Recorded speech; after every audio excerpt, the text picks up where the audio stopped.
Thank you. First of all, I would like to thank Itana for organizing this wonderful symposium. Also, I thank the team that worked with him and all of you, because you are very patient, you are sitting, listening all this time. My title was changed from what you have seen on the flyer. Revolutionary ruptures, regime changes and the Oromo question, a 50-year review of the 1974 unsuccessful Ethiopian revolution. I have central arguments. My central argument is that a successive revolution must dismantle the oppressive and exploitative political economy and introduce democratic system by addressing the collective demands of the colonized and the dominated peoples. Regime changes by itself could not alter the essence of the Ethiopian state. Multiple national questions, notably that of the Oromo nation, have lingered until now. Despite the numerical size, the Oromo people have been treated as second-class citizens. The revolution could not realize most of its objectives despite triggering regime changes. The changes could not decolonize the conquered nations, which would require dismantling the Ethiopian colonial state, defeating Oromo collaborator class and other collaborators, and implementing egalitarian democracy. Hence, a critical understanding of the essence of the Ethiopian state is essential. External legitimacy and authoritarian state. The formation of the Ethiopian colonial state was facilitated by the confluence of three factors: the intervention of European powers, the intensification of the process of political centralization in Abyssinia, the increased war-making capacity of the Amara Tigray warlords because of access to European firearms, and the military and diplomatic expertise.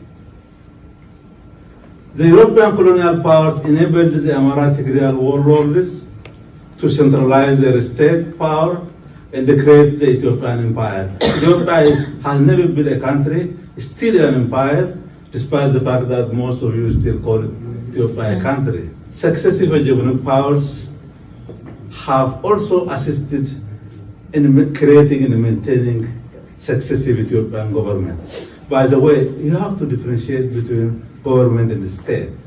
I'm differentiating them. They are not one and the same. Government is a subset of the state.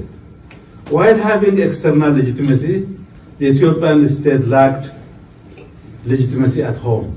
Still, from the beginning up to now, there is no legitimacy at home, particularly among the colonized population.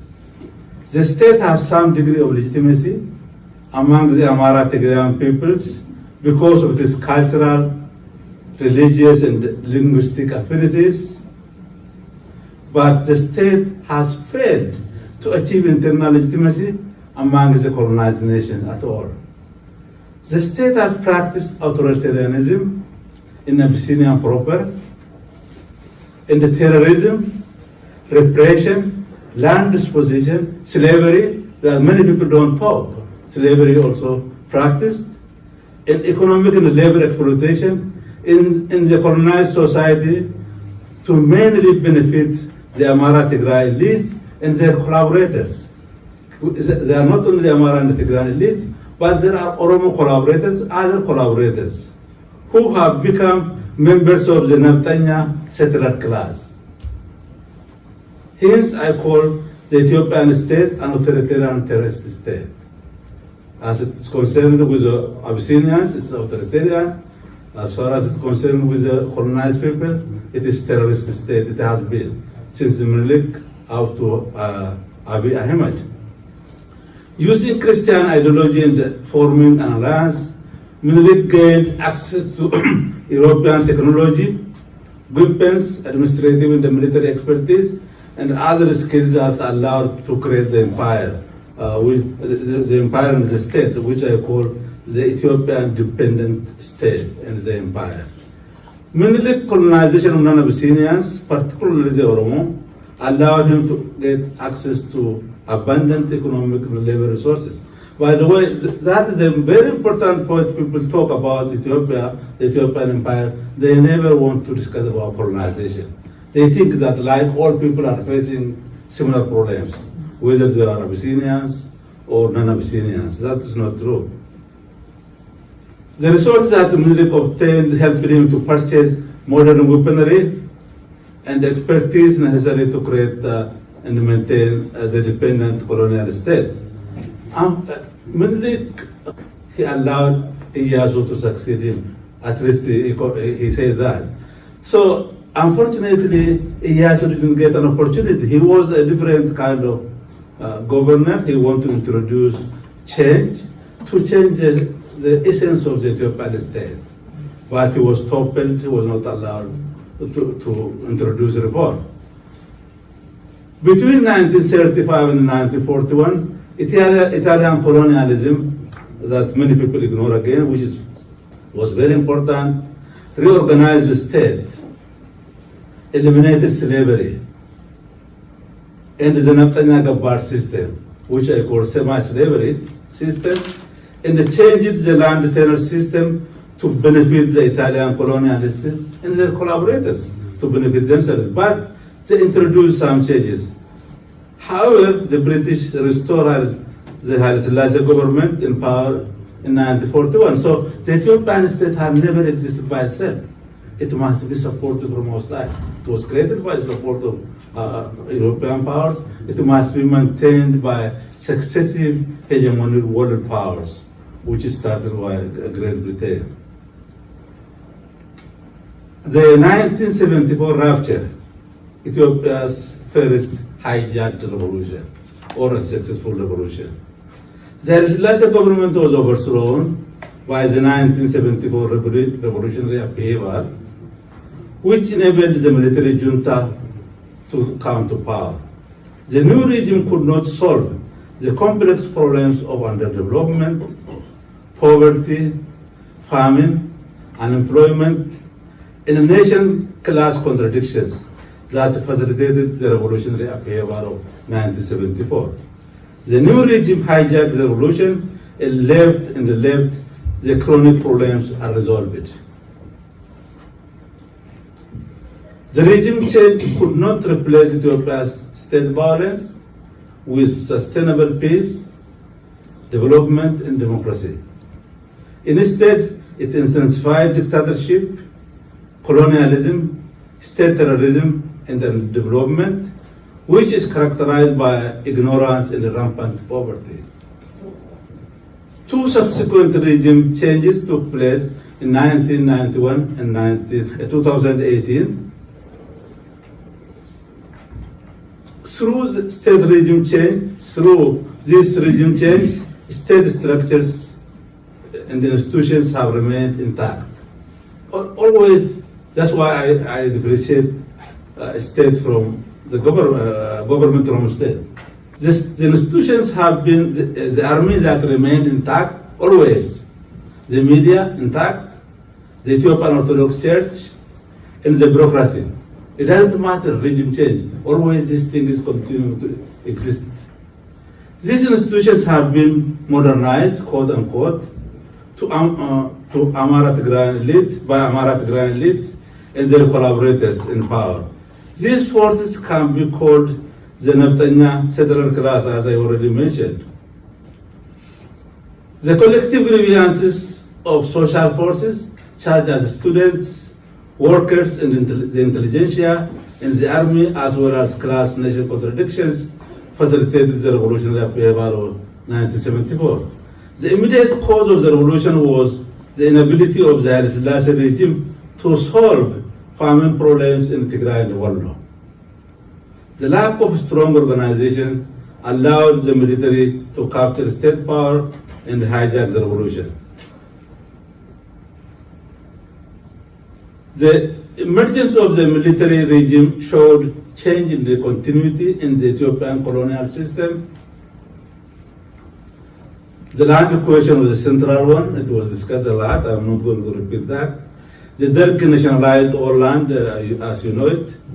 To stay in power, the Derg found it necessary to follow the revolutionary wave that brought it to power rhetorically. It was not revolutionary. It's just used rhetoric to claim it was revolutionary. It was a very terrorist regime. The Derg engaged in massive violence, which is called Red Terror, killing many people, many young people, students who engaged in revolution. It killed and threw dead bodies in Philippines. I don't know if you were there, you saw dead bodies every day on the street. So in order to maintain its power, it allied with the Soviet Union, again, hegemonic world power. Don't forget that. They were power. So with the help of the Soviet Union, it stayed for 17 years. Then with the demise of Soviet power in the late 1980s, in the beginning of 1990s, with the intensification of national liberation movements, in the crisis within the Ethiopian army, the Derg regime collapsed in 1991. The 1991 rupture, the second unsuccessful revolution, supported by the United States. Again, keep in mind, these powers, they don't come by themselves. The TPLF created and dominated the new government. The TPLF had this puppet organization called the EPRDF. I'm sorry, I'm different from many of you who are studying the TPLF, it created dependent organizations from Amhara, Oromo, southern peoples, which that turned against the TPLF during the 2018. The TPLF, EPRDF were under the control of Meles Zenawi, whose strategic error almost destroyed Tigray recently. The OLF joined in forming the transitional government of Ethiopia, led by the TPLF, EPRDF, when the Oromo people accepted the OLF by rejecting OPD of Tigray. The OPDO belongs to Tigray. That's why I call OPD of Tigray. The Tigray-led government started attacking the Oromo national movement. The Tigray-led government banned the OLF in 1992, and independent Oromo institutions, including musicians and different newspapers, and labeled them terrorist organizations. It engaged in state terrorism, hidden genocide, and gross human rights violations. It's very amazing that the same thing that they have done to the Oromo have happened to the Tigrayan people. It's not their mistake because of the TPLF leadership. The regime soldiers had openly shot thousands of Oromo, leaving their bodies for hyenas, burying them in mass graves, or throwing their corpses on cliffs. If you read human rights reports, you can find all of this. The 1991 rupture, the second unsuccessful revolution, so the government, the TPLF-led government continued to kill Oromos. This killing included burning alive, bombing, cutting throats of arteries in the neck, strangulation, burying people up to their necks in the ground. So how did the OLF respond to that? The OLF built hidden activist networks of the Oromo movement or Oromo youth movement that gradually become a very strong movement because of the development of Oromo nationalism, which I call Oromiyaa. The OLF focused on organizing students clandestinely into cells, and they coined the slogan called Fincila Didda Garbummaa, revolt against political slavery, which took almost 15 years to develop into the Oromo movement. The accumulated grievances and the broadening and deepening of Oromiyaa or Oromo nationalism resulted in the Oromiyaa-wide peaceful protest movement between 2014 and 2018. The collective grievance of the Oromo included political repression, land expropriation, and wealth accumulation and the expansion of Finland, and the racist arrogance of the Tigrayan elites and their collaborators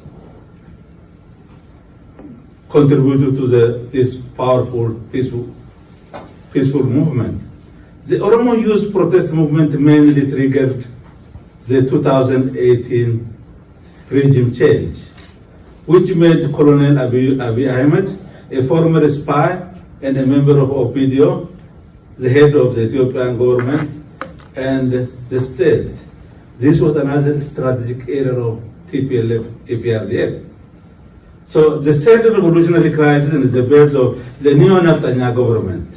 I call the Abiy government a neo-Netanyahu. I will explain why.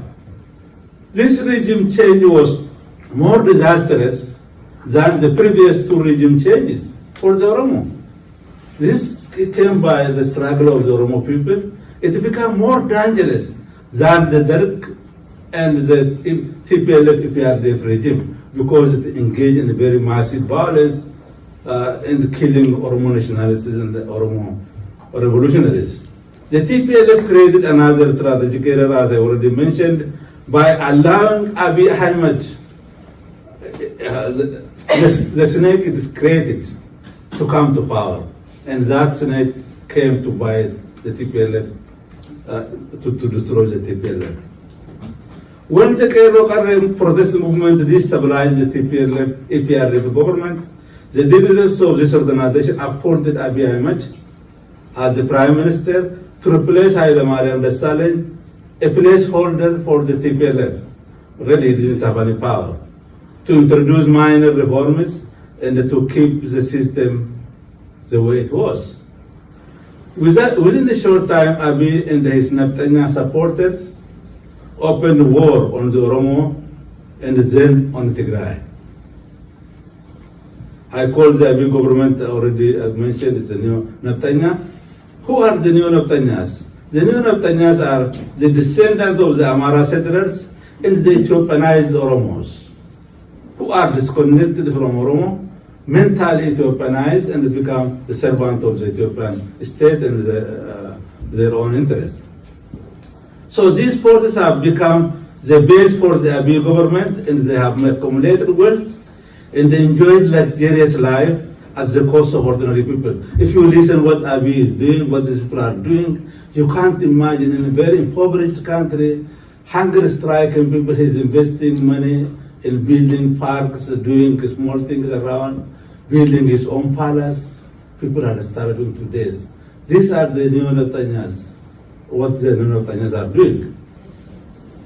The Abiy government has tried to modernize the Ethiopian state by glorifying imperial leaders in the Ethiopian genocidal history while denigrating the history of the marginalized communities such as the Oromo. The new Netanyahu government has been trying to destroy independent Oromo political organizations, namely the OLF, Oromo Liberation Front, Oromo Liberation Army, the Oromo Federalist Congress. As the Derg and the TPLF, EPRDF terrorized and committed genocide on the Oromo and their independent organization, the Abiy regime has continued these crimes and even more to make the Oromo leaderless and to exploit their resources.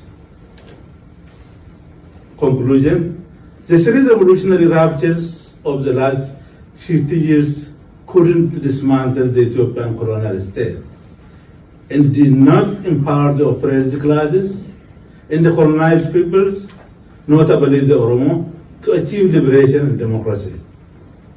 These three ruptures, only triggered the regime changes, but ended up trying to consolidate the colonial state and revive Ethiopianism or Habashaa supremacy. It's very amazing. Haile Selassie, Mengistu, Menelik, and Abiy have been the worst version of Menelik. You can't believe. The worst version of Menelik, which have been produced by Habasha political culture of zero-sum politics, and terrorism. In Habashan politics, everything should be based on violence and getting everything for yourself. There is no compromise. And when you come to power, until you will die, you will stay there. Then other force will come and force you from power. So the big problem of Ethiopia is the nature of the Ethiopian state. Until the nature of the Ethiopian state would be dismantled, changed, there cannot be peace, democracy in the Ethiopian empire. Thank you for listening. Thank you very much, Dr. Jalata.